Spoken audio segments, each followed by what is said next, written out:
Assalamu alaikum, qarindoshlar, qanday ahvolinglar? Yaxshi tudinglarmi? Hammalarning o'sha vaqtinglar xayrli bo'lsin. Mening ovozim kelyotidi deymi? Inshaalloh, agar ovoz kelmasa, ovoz yo'q desanglar bo'ldi qarindoshlar. Hammalarning o'sha vaqtinglar xayrli bo'lsin. Men bugun yana bir kun tartiblarning orasidan tezli birning qilib chiqib qoldim. Bugün sözlemoqchi bo'lgan narsam qarindoshlar, yana oldingi nimani yashimaslik uchun men mana bir tekshirib hatto qarindoshlar, unda bo'lsa biroz qarindoshlar kirib men bir narsalarni tayyorlab olay. Bir minut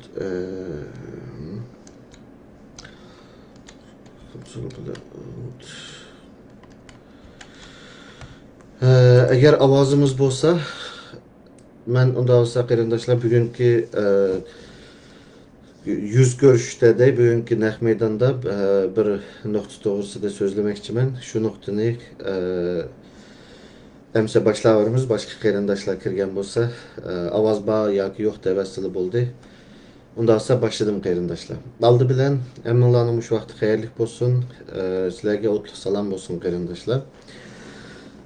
Bugün hem de biraz çoğunrak asli en muhim, asli hemmedim burun keldiğen bir tema doğrusida sözleşimiz. Yani bugün şu noktanı açımız.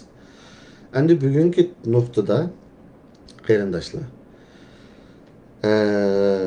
Bu yerga amaliyotda şu siyosiy kurash, har qanday siyosiy kurash boshlangan vaqtida birinchi bo'lib so'zlanadigan narsa bu asli. Ama bizde afsus biraz ovozim chiqyotidi, ovozim yo'q desanglar bo'ldi qarindoshlar.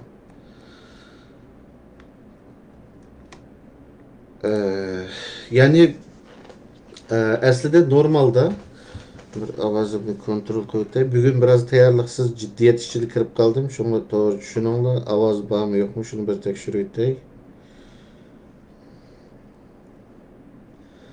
Çünkü ekranda ben başka bir ders koygaç göremedim qarindoshlar. Ovoz yaxshi kel. Tamam qarindoshlar, undan sonra başlap ketdik hepimizde. Yani aslida her qanday bir siyosiy kurash boshlangan vaqtida birinci olup sözleşildiğin nokta bizde bu nokta hazırlıkça sözleşilmeye geldi. Ama ötken 3-4 haftanın yağı dikkat kısanlar, ben bir qator narsalarni chiqarib shu Turkiyadagi saylam jarayonida diqqatni shu nuqtaga akilish uchun orqasidan bir qancha nuqtalarni Facebookga chiqargan bo'ldim. Lekin taxmin qilganimdek bekitchiq diqqat tortmadi. Chunki bizning kurashda asli diqqat qilinadigan nuqtalarga biraz sal qaraladigan yoki qaysi nuqtaning muhimligini anqirib bo'lolmaydigan bir hadisi var. Endi oldidagi 4 haftaga qarashdan burun mening Kanadadagi ma'lum bir efendimga bir yetkazgan bir cümlem var. Shuni ruxsat qilsanglar. Kanadadagi ma'lum qulculuk qarindishimiz yoki Sharq Turkistonning qulchi shahridan bo'lgan qarindishimiz yoki efendim. Qulchi shahri alqanchilikli ya. Hammamiz bir-birimizni tanıymiz, hammamiz bir-birimizni tanışımız. Unda bo'lgankan Kanadadan chegirani atlab Amerika tarafga o'tsanglar, mening uyimga berib qolgan ishlar chiqadi. Bo'g'nidakchu. Shuning uchun bu da berib qolgan vaqtinglarda balki de sahip ham men bo'lib qolishim mumkin. Shuning uchun nihoyatda tuvanchilik bilan shuni esamlar solmanki, indigenouslар topida bek aktif bo'lib ketmasak, bek hayajonlanib ketmasak, men to'g'riliq. Bo'lmasa bek hayajonlanib bo'lib ish kushyaptidan keyin anadikin mening uyimga kelib qoladigan va sahib ham men bo'lib qolgan ishlar chiqib qoladi-chu. Şu an muşni yetkizib o'tay dedim oldida. Endi o'tgan 3-4 haftadan beri men birinchisi ikkinchi Cumhuriyetdagi nimaning rahbarlarining İlhan Töre, Sabit Damullam ve Ahmetcan Kasimi to'g'riliq temalarni chiqardim. Bazı qarindoshlardan bo'libmi bu o'zining nima deydiganini bilib davatgan degandek, o'zining nima davatganini biladigan cho'nglarimizdan bu temalarni hozir ochganning nima foydasi degandek inkaslarni topshirib oldim. Ondan keyin bu Türkiye saylimining oldida 3-chi partiyaga tashlab turib, 3-chi partiya orqali o'zining talabini qo'yib, ikkinchi turda ikki taraf bilan 3-chi odam saylamda yengishini to'sib qo'ygan 3-chi taraf ikki taraf bilan savdolashgan vaqtida Sharq Turkiston masalasini kun tartibga akirish to'g'risida bir yozmalarni yozdim. Qisqa narsalarni. Endi abay deyimdek bazı çoğunlarımız bulanın hazır neyim paydası yakumisi bazılar Türkiye'nin sayılım bilen bizden neyim işimiz var degendek inkaslar geldi bana. Emeliyatta ben bunun emrisini bugünkü muş temin iç üçün kadem aslındaki kademlerini bir orunduduğun desem buldu. Yani bugünkü mavzu iki Cumhuriyetimizin məğlub buluşu, muş qitimliq saylam, İsa Yusuf'nun eyliqi 4-ci qitimliq fürsətini qaçırışı və hətta Suriye'de minglab can verişimiz. Muşu bütün vəqəliklərinin həmmisini bir sözde yığıdığan bir tema bugünküsü. Yani qarindaşlar.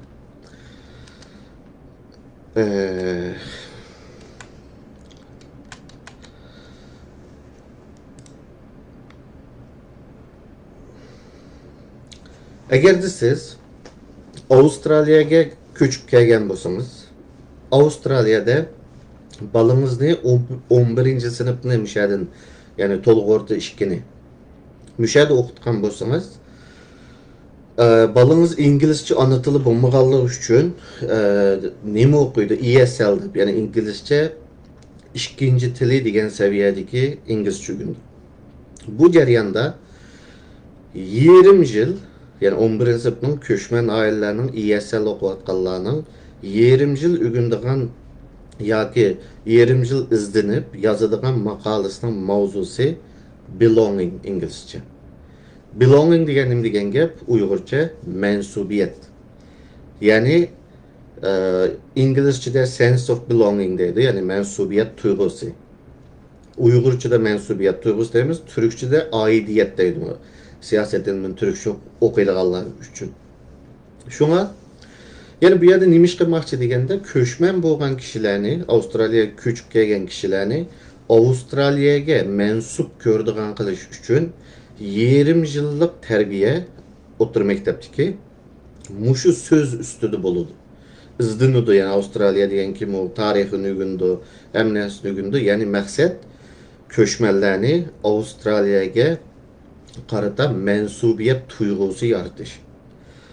Bu nima uchun muhim? Yani siyasette bizning qarindoshlarimiz, yani bizning millatimiz siyasetni so'yib tashlaydigan bo'lg'achqa, men siyasetni bilmaganlikdan 3-chi partiya taktikasini ishlatami desam xafa ketdi bizning ba'zi qarindoshlar. Amaliyotda siyaset so'zlash uchun birinchi bo'lib so'zlashadigan tema, birinchi narsa siyasi mensubiyet. Yani bu sözde men yigitni öldürmüz ama hakkını vermiz şuna o. Men hazırgıcı bu hayatımda çetelde meyli yazma, belki okumagan bolsam keçiringlar, ama okuğunum ve anlığınım, sözleşkinimde fakat birli adamның siyasi mensubiyet degan gapni ağzıga ağını kördüm çetelde. O bolsumu Profesör Abdurashid Qarluq. Yani deydi ki, hatta onu nazariyeleştirishga tirishibdi. Biz shunda bir cümleni anladım ağzıdan. Kültürel mensubiyet siyasi mensubiyetni belgilaydi dedi. Bu nazariya to'g'ri mi, xato mi, ya bu qanchalik asosi va u yoki bilmayman. O boshqa tema. Ama siyasi mensubiyet degan so'zni qilgan birdan bir adam shu. Ama bir siyasi kurash, bir da'vo qilishdan burun tushunadigan va qilishga tayyor bo'lgan bir qancha nuqtalar bor. Burun esinglarda bo'lsa, salohiyat degan temada bir programma qilgandik Pidoylar ekranda. Ameliyatda salohiyat degan u 5-ci, 6-cı mühim narsa. Birinci mühim narsa mensubiyet. Ve 70 yıllık küreş qilayotgan bir millatda siyasi mensubiyet degan gapni og'ziga olgan birdan bir adam bor. Bir tal adam bor. Bu bir ichinishlik. Nima uchun muhim? Ben siyasetni potpulga munosabatlashtirib nima qilishga, analiz qilishga amrab, çünkü potpuldan bir misol beray. İki taraf potpul oynaydı, maydonga tushdi. Oldi bilan birinchi qildigan ish nima? Maydonga kirishdan burun hammasi formasi kiydi shuna bu. Komandasining formasi. Formasning numeri va sponsor qilgan shirkat va ama eng muhimi komandasining logosi var. Yani komandasının logosu degan nima deganda uning mansubiyati qaysi komandaga tevalik. Biz uning qaysi formani kiyginiga qarab, qaysi varta qartib top tepadiganini bilamiz. Bu mensubiyet o kadar mühim ki, mensubiyet degan bu söz ameliyatda başka siyasi terimlarni, başka sözlerini şer'ileş üçün mü muşiyani asas qilib turib, mensubiyetni asas qilib turib, başka siyasi terimlarni şer'iligilin buldu. Mesela bir kişi siyasi mensubiyetiga sadık olup, şu siyasi mensubiyeti üçün can berse, bunu kahraman diyelim. Bir adam özünün siyasi mensubiyetini aşı siyasi mensubiyetiga karşı taraftakilar bilan hamkorlashib özünün siyasi mensubiyetiga ziyon berse buni hain deyalamiz. Eğer bir adam özünün siyasi mensubiyetini yoshirib turib, karşı tarafga o'tib turib, yanada özünün siyasi mensubiyeti tava bo'lgan tarafga xizmat qilsa, buni josus deyalamiz. Ya'ni qahramon, hain, josus degandek hukmlarni tushunishda bir mensubiyet degan so'zning atrofida tushunsak tamamen bo'ladi. Ya'ni mensubiyet u kadar muhim narsa. Endi mensubiyetning qanday narsaligini ve hatta Avustraliya davlati dinimdek ballalaringizga Avstraliyaga mansub bo'lish uchun bir doktrin singdiradigan bir ish var. Yani mingi yurishning sal yeniki Avstraliyaga tava qilish uchun. Onun kendin bu mensubiyet neymiş için yana mühim degende mesela xalqaro munosabatlar o'qisangiz, davlatga diplomat olsangiz, yoki siyaset o'qisangiz yoki bir istihbarat organlarida chet ellarda yashayapmiz-ku, palonchi hukumat ishlaydi, ma palonchi davlat ishlaydi, Oqsaroyda ishlaydi, miyat ishlaydi deymiz-ku. Şu adamlar, şu ishlagan adamlar mensubiyeti şu devletke tevemi emesmi degan nurgun sınaqlardan ödüdü. Ötküzülüdü. Şunun üçün mesela bir adam deyli, bir devletinin Montenegro'nu verək. Montenegro'nun hükümeti de devletinin, yani hükümeti demek mi? Devletinin, bürokratik devletinin işçide hizmet qilgan bolsa, onunla Aşı Montenegro degan devletke sadık işgaligi to'g'risida nurg'unlagan sınaqlardan o'tkazilgan adam bo'ladi. Masalan, xalqaro munosabatlar o'qisangiz, ma'lum yillar kelganda sizda azroq umid ko'rsa shu davlat sizdan so'raydigan savol shu. O'zingni nalik ko'rsan deb so'raydi. Siz deysiz turayotgan davlatingizni. Montenegrolik ko'raman deysiz. Degandiki u odam deydi sizga özünün milletinni-chu, kelgan davlatingni-chu, nimanga qarasak, tarixini qarasak China turdi, sen Xitoy deb ko'ramsa, degandan siz deysiz, yo men Uyg'ur deb ko'raman, men Sharq Turkistonlik deb ko'raman degandan keladigan savol shu. Agar bir kuni Montenegro bilan bugungi davlating bilan shu Sharq Turkiston o'rtasida urush chiqsa, qaysi tarafda tursan deydi. Eğer de siz Şarkı Türkistan tarafı turumen desiniz, sizden o Montenegro devletinde hizmet qilish, yani bir yerga o'rlash, chiqish neminiz tugaydi, yo'lingiz kesildi. Eğer siz Montenegro tarafı turumen desiniz, birinci sınaqda o'tgan bo'lasiz. Andan keyin nurg'un sınaqlar bo'ladi. Shuning uchun siyasi mensubiyet abay deganimdek futbolchining qaysi formasida kiygini, qaysi varta qartib top tepkinini belgilagandek siyasi mensubiyet mi kişinin kimga sadık ekanligini belgilaydi. Kim üçün hizmet qiladiganini belgilaydi. Shuning uchun siyasi mensubiyet siyaset ilminin birinci noktası. Siyasetga kirishdan burun birinci aniq qiladigan narsa siyasi mensubiyetdan boshqa narsa emas. Şuna qarindoshlar, buni tushunib olgandan keyin mansubiyatni. Endi nima uchun Ahmadjon Qosim to'g'riliq narsa chiqardim? Ahmadjon Qosim to'g'riliq talash tortish qilish bugun foydasizmi? Ziyonliqmi? Ziyon hozir ziyonliq bo'lib ketamdi bizga. Yoki bo'lmasa tarixdan dars chiqaradigan ba'zi bir nuqtalar bugungacha munosabatlikmi?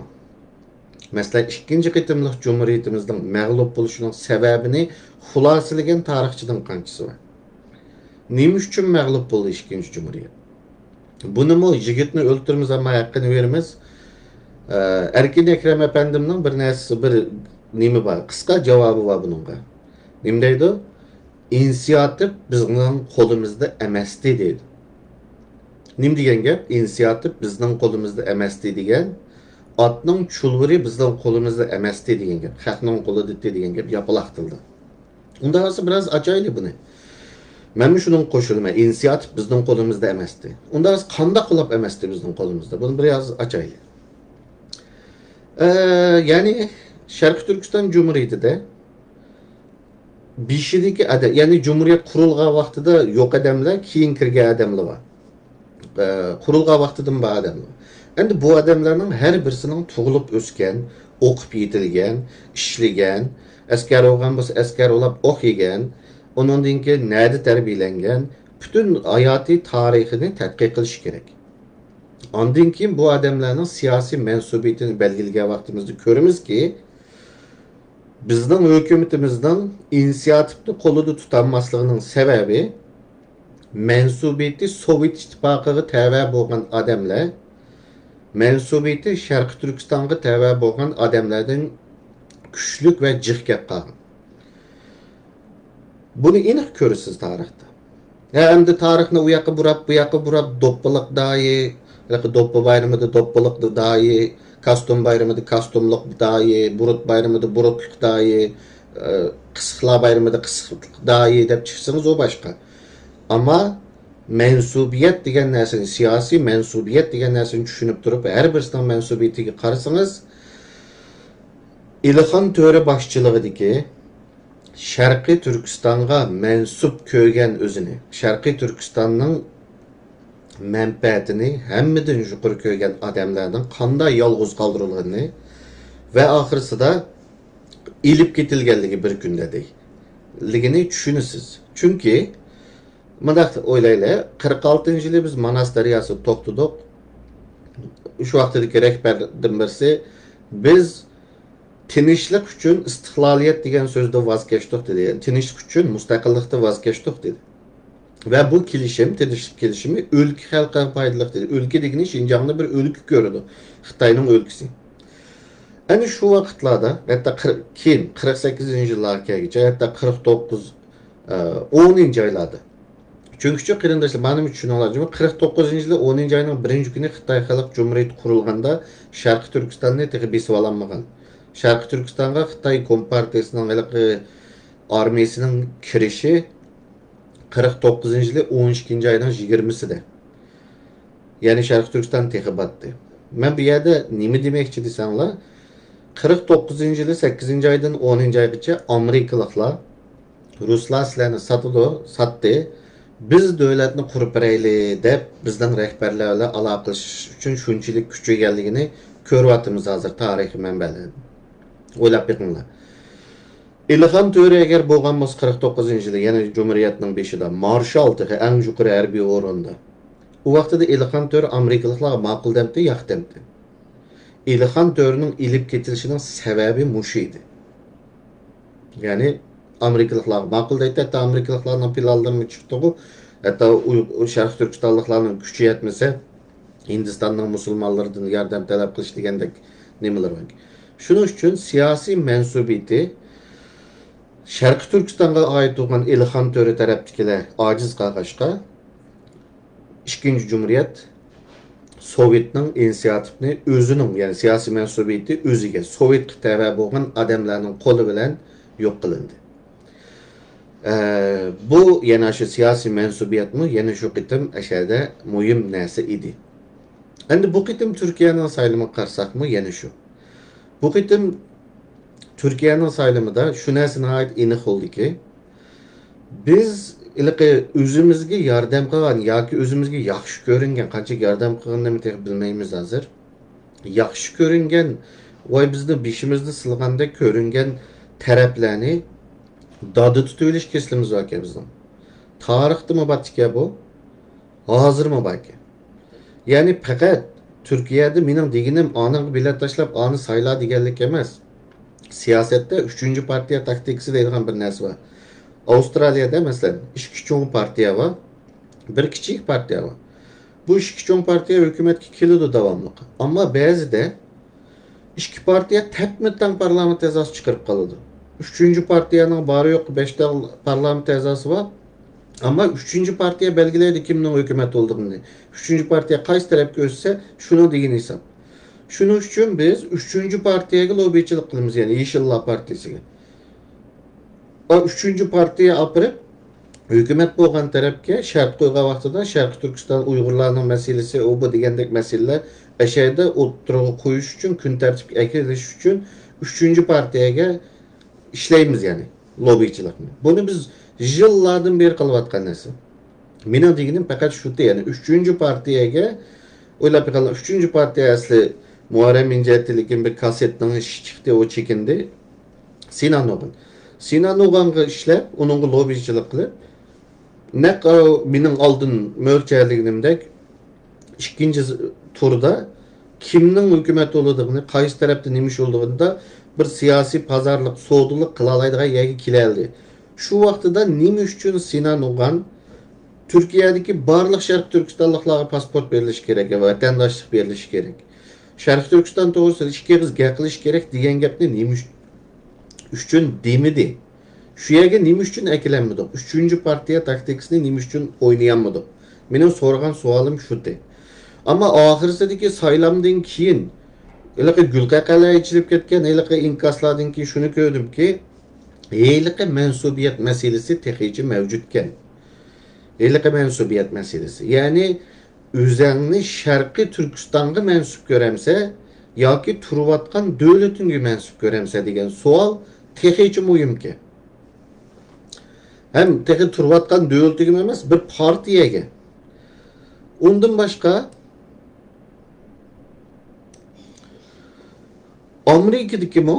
Amerika'da mı bir partiyaga mensup, bir partiyani dadı tutuvilish hadisi mevcut. Yani eyliqi indigenous people bo'lib qilish masalasi uchun shu bir partiyaga qo'llash chiroyli sel setraki yalaqchilik qilish uchun bo'lgan ish, shu Uyg'urlarning manfaatiga ziyonli ish shu yerda qilingan. Aşımı şu bir partiyani dadı tutuyulup bo'lash. Yani siyasi mensubiyet meselesi aşımı. Şunun için hozir hamda xalqaro tashkilotlar birligi 3. partiya taktikasini o'ynab Uyg'urlarning meselesini bir ketim kun tartibga akilishga yaramagan bu tashkilot g'arbga yuzlanaymiş hamda aldığımızda. Baş katibining ekranda degan gapiga g'arbga yuzlandik. Men bir savol so'ray. Sizlar bu mensubiyet meseleler bilan g'arbga yuzlandinglar deyli. Bir g'arb davlati sizlarga shunday yaxshi bir taklif sundi, plan sundi. Bu plan Sharqiy Turkistonga intayin foydali, ammo AK partiyaga ziyonli. Qanday qilsizlar bu taklifni qabul qilamsizlar, qilmamsizlar? Oldingi saylamda qilgan ifodanglar shuni isbotladiki, avval AK partiyaga foydali qilib, undan keyin Sharqiy Turkistonga foydali qiladi ekansizlar. Ammo dal ta'tirini so'rab baqay. Eğer bir teklif g'arbning sungan AK partiyaga foydali Sharqiy Turkistonga ziyonli qo'shchi. Buni hech chekinmay qildi ekansizlar. Yani mensubiyet meselesi hozirmi mevcut ekan. Bundan başka yani ben nimalarni anladım desanglar qarindoshlar, o'tgan 4 yillik da'voning ichidagi uchrashuv, suhbatlar jarayonida. Ba'zi qarindoshlar deydi biz 99 yılda 2000 yılda Taliban'a beyat qilgandik deydi. Biz Taliban'a beyat qilgandik, aşu hozirmi kuchga ega deydi. Yani Amerika'daki birileri u yerda bir partiyaga beyat qilib bizni indigenous qilsa, Turkiyadagilar u yerda bir partiyaga beyat qilib yana bizni qilsa bizni. Endi yana birileri yana Taliban'a beyat qilib yana bir narsa qilsa. Sharq Turkistonning ishini kim qiladi qarindoshlar? qachon Sharqi Turkistonga bayat qilamiz? Ha? Yani biz Sharqi Turkiston ulusçuları olup tonulduq. Sharqi Turkiston ulusçuları bayat qildigan faqat ve faqat birliya va qarindoshlar. Biz lagerlarda yetivatgan, ya bo'lmasa balları lagerlarda öldürülgen Sharqi Turkistonlik analarga bayat qilamiz. Başka hech qanday davlatga bayat qilmaymiz qarindoshlar. Bizning siyasi mensubiyetimiz Sharqi Turkistonga ait. Ne bir şeyge, ne bir Aksaray'a ili Aksaray doğrusu bir neresinden çıkırma. Aksaray'a kelimiz, ne bir Ankara'nın bir gümbüzüge, ne bir Afganistan'ın bir teğaga bayat kılmayımız qarindoshlar. Sharqiy Turkiston bizning birden bir siyasi paytaxtimiz. Sharqiy Turkiston. Shuning uchun mensubiyet siyasetga boshlashda birinchi bo'lib aniq bo'lishi kerak bo'lgan narsa mensubiyet. Kimning menfaati uchun xizmat qilasan degan narsa. Endi biraz diniy o'lima ustozlari bu bu yerdan bir chiqardigan narsa beray. Chunki shu uyabiyaga bayat qilishga azummagan jonlarni berdi. Bu yerda diniy ustozlarning, o'limalarning, ilm ehllarining bir tip bireydi yani. İngilizce kaldı bu gibi, Uygurcasını bilmeyim. Nima uchun minglagan qarindoshlarimiz boshqa yurtlarda, tog'larda, bog'larda jinini qurbon qiladi, jinidan zamin bo'ladi yoki. Nima uchun? Buning sababi bekla oddiy amaliyotda birli jumla. Nima? Sharqiy Turkiston muqaddaslashtirilmasa, Sharqiy Turkiston mustaqillik kurashi ibodatlashtirilmasa, insanlar cennet izlep başka yere gidiyordu. Ölüm ustazlar. Bu gepim sizlerge ders vergende olmay, fakat bir vizyonda bir tip vergen bulay. Endi ya Şarkı Türkistan kürüşünü, yani hazır bizden kurtuluşumuzdan yolu şu.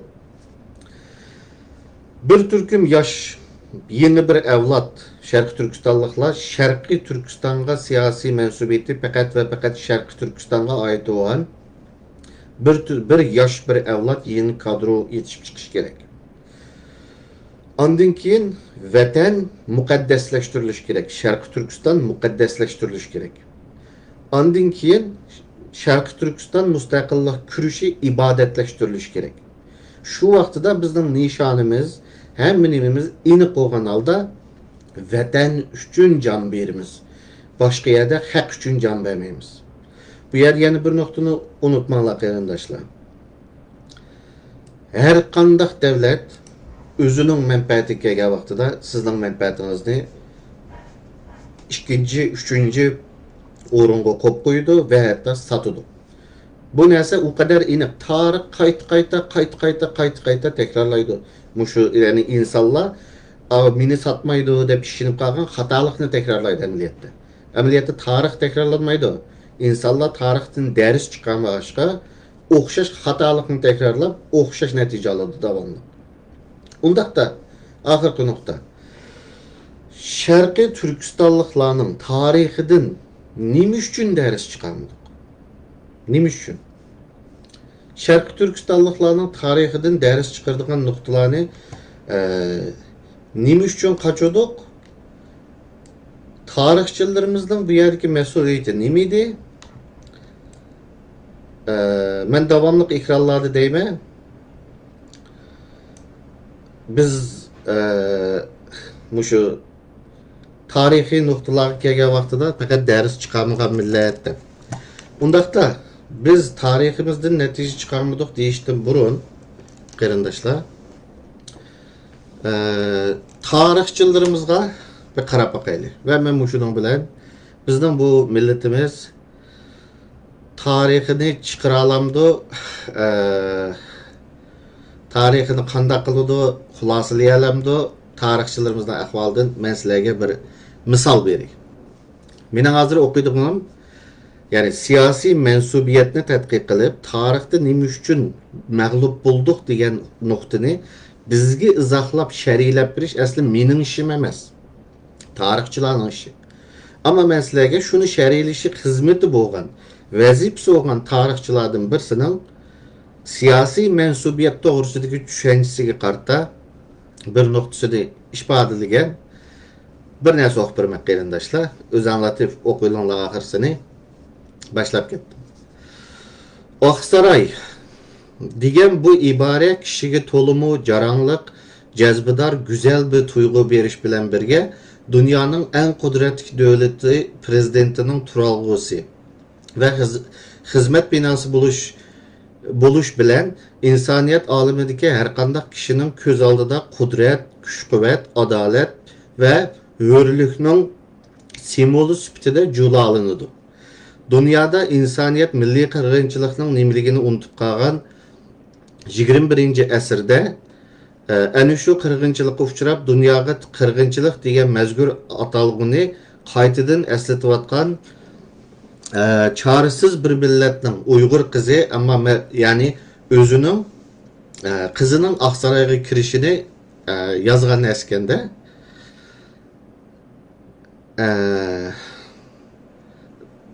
aşı hazır o'qiganimdan biraz astidan keyin mandaq jumla var. Sizge qo'sh muborak bo'lsin qadrli qizim. Milyonlagan Amerikalıqlar qadam besishni orzu qiladigan milyonlagan Amerika yoshlarının xizmat tushi bo'lgan ashu muqaddas Aqsaroyda ishlash fursatiga erishib, o'zingizning puhralik burchingizni aql parastingiz va talantingiz bilan birlashtirib, bu davlatimizga xizmat qilayotganligingizga muborak va tashakkurlar bo'lsin. Mening gapim o'sha tugdi. Hamda qarindoshlar, ammolar Allohga emanet.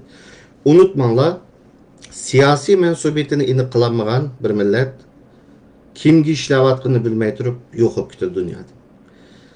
Sharqiy Turkistonga faqat va faqat Sharqiy Turkistonga siyosiy mansubiyati Sharqiy Turkistonga tava bo'lganlar xizmat qiladi. Shuning uchun siyosiy mansubiyatga alohida diqqat qilaylik qarindoshlar. Hammalar Allohga emanet.